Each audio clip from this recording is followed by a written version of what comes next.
this temple's too small. Why don't you build a bigger temple in the courtyard? And this was a real shock at the time because such an endeavor. And I guess we were feeling a bit proud that we'd done this. So, like some other circumstances, Prabhupada would say something to make us realize it's not so big what you did. Prabhupada sat down. He took off his chadar. He folded it into a neat little square and he sat down with his back to the wall next to Lord Nityananda. And myself and Dwapayana were then allotted to dress the deities. We're dressing the deities in full view of Prabhupada, who was just a metre away, so we were quite nervous.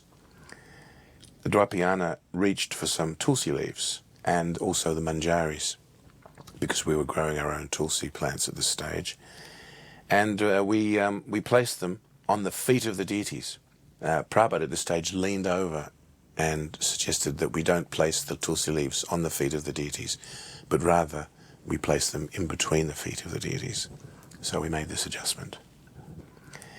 We were all heavily sleep deprived. We'd been up for days and nights without sleep, so a lot of us can't remember much about it, but there's a bit of my bald head popping up there, and in fact, I am leading kirtan, and until I saw the footage I wasn't able to remember what I was doing, but there I am. There's a lean, mean-looking Kormadas playing the mridanga. There's a little bit of a few devotees' heads that I recognise.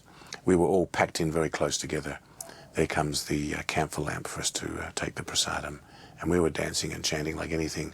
I remember Sabhabati was playing wampas like a devil and practically busting my eardrums. But we were just on a spiritual high at that point. We were having Prabhupada in our presence. This was the darshan of the first Aarti ceremony. Prabhupada was doing the Aarti. We hadn't seen Gaur Nitai before. We were just in a daze. We couldn't believe it was going on. But we did what we had to do. And at the same time we were watching Prabhupada do the Aarti. It was all just wonderfully ecstatic.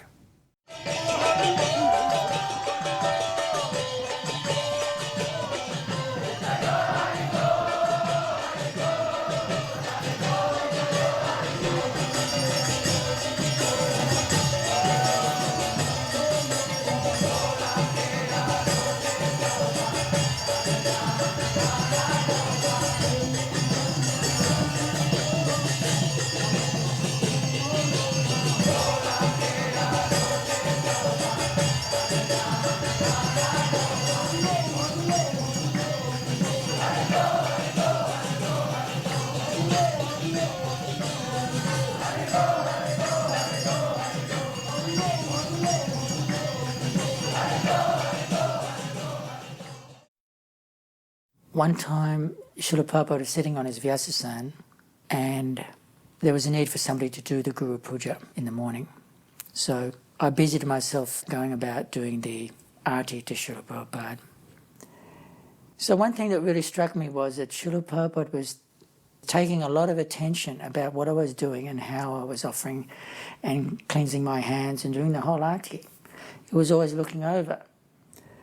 Normally you would think that somebody with Srila Prabhupada's status who'd been offered Aarti so many times wouldn't be taking much notice. But as we know, Srila Prabhupada took notice of everything. And one time he said, when somebody said to Srila Prabhupada, "Oh, it's no big deal," or "It's nothing big," Prabhupada said, "Everything is big for a devotee." There was a time when I dressed the deities. I dressed them very much in the mood of those Kangra paintings from India, you know, the very simple paintings where the actual Leela is very strong in the paintings. They're not very realistic in the way a Western person would think, but I find them much more realistic in terms of the mood. So I remember there was a lot of very delicate white flowers dancing around, and Krishna had this big turban. And a photograph got sent to Srila Prabhupada, and when he saw it, he said, whoever dressed these deities was directly inspired by Krishna. So Krishna was very kind to me because I had no qualification at all. I still don't. I had no understanding. I mean, there was a lot of much more serious people around that had a much deeper grasp of what was going on than I had. But Krishna was very, very kind, and Srila Prabhupada always made sure that knowledge was passed on to me one way or another, so that the encouragement and the support was very clear. So when we got to the Melbourne Temple, it was very much that way as well. He was very pleased here. That's one thing I think should be said very clearly. He publicly praised Madhuvisa Swami in particular for the effort he had put in. And it was a wonderful thing to see, because he didn't often give praise openly in public like that. That wasn't a common thing. And at that time, Madhuvisa, he did a lot to consolidate the chanting of the Maha Mantra in Melbourne. Like all of us, there's times when we can serve very well, and then there's times when it's not so easy, you know, and I'm sure there's been a fair degree of difficulty along the way, but certainly during that period he was able to inspire so many people, and Srila Prabhupada was visibly pleased with that. Actually, after the installation, Prabhupada called me up into his room. I was a temple president at that time, and he asked me if we'd be able to maintain the 3 pujaris at all the artis. And I told him that with our manpower we'd probably find it difficult for all the artis, and he said, well, therefore we should have Mangalarti and evening arti with the 3 pujaris. So we pretty well maintained that right through after that. He also asked that we make sure prasadam distribution took place as far and wide as we could from the temple. He said, so what plans have we got to distribute prasadam? We'd only just opened the temple, of course, so I said, well, we're having the Sunday feasts and lunchtime prasadam, and we had a restaurant downtown that we were wanting to expand. Every devotee in Australia had come to the opening of the temple. Prabhupada was not scheduled to visit any other place. Rather, he suggested to Madhuvisa that all the devotees come to this one celebration. So not only that, there were parents of devotees, friends of devotees. We had invited all the neighbours and the local dignitaries in the South Melbourne Council. So the property was overflowing with people. We'd even invited the workmen who had helped with the construction, and so it became quite a joyous event. There was a large gathering of guests. I think many of them were relatives of the devotees. As I know, my own parents were there. It was wonderful to see them there, as they certainly had no contact as such with Krishna consciousness and never would have. But that was Srila Prabhupada's mercy that he was able to attract everyone.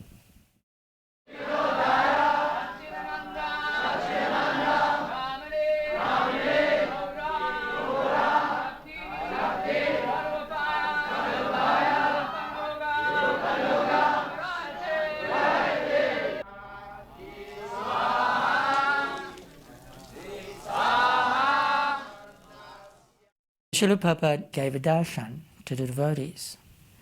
Now, Srila Prabhupada, from what I remember, didn't very often give darshans to the general devotees. So it was a special occasion. We were all called up to his room, and we were all sitting there, and Srila Prabhupada is sitting at his desk. It was quite a casual affair. Well, a loving affair, put it that way. Srila Prabhupada was basking in the association of his disciples, and his disciples were doing the same.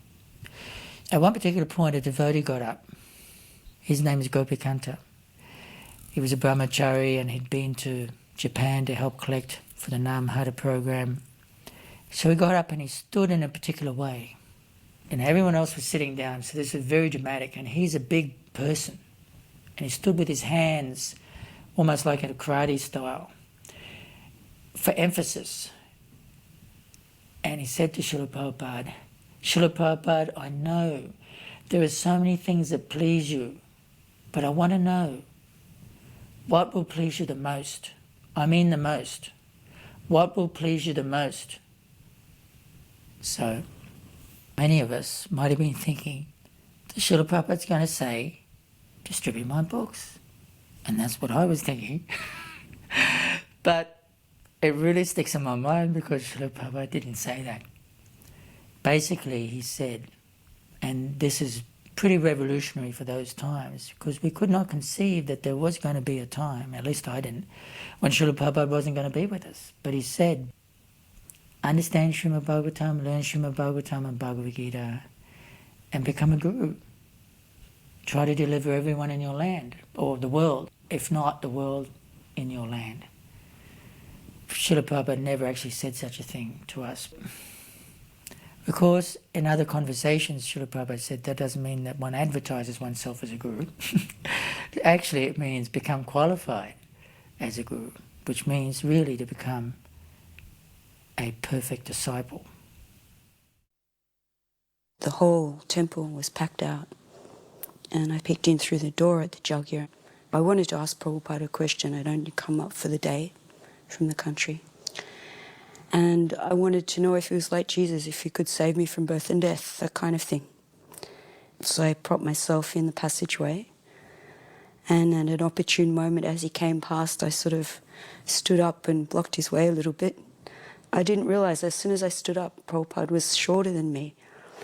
But then all material conceptions were inappropriate because he was so effulgent and his skin was just like velvet and his eyes were like deep black pools. But Prabhupada stopped and he wanted to give me his attention and he wanted to hear the question. He said, like this. And it was like really deep but very soft. The question was irrelevant because of his presence. He was the most transcendental personality I'd ever met. So I just paid my pranams and got out of his way, basically. There'd been a big advertising campaign that the devotees were involved in, the Wrangler Jeans Company. One of the congregation devotees, they dressed him up with a dhoti and a blue Wrangler shirt. And the whole idea of the ad, there was a Sankirtan party coming right down Burke Street, the main street in Melbourne.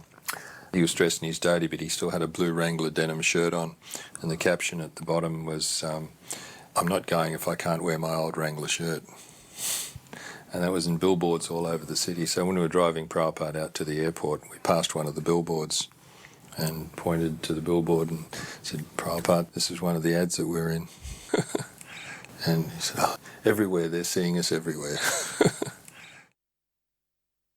I was working for the national airline Qantas in Sydney, and Prabhupada came through, actually on his way back from Melbourne. I had access to the reservation system, so I put the VIP comments in the computer program. And when Prabhupada came through, they looked after him very nicely, and I went over there and offered him some 7-Up or some drink like that. And Prabhupada looked at me because I was in my uniform, of course, being a traffic officer there at the airport. So I offered my obeisances in my uniform, and I think Prabhupada was a little bit surprised. He said, who is this boy? So Srila Kirti Prabhu said that I was in Melbourne at the events in the last few days. But it was nice. I felt very happy to do that.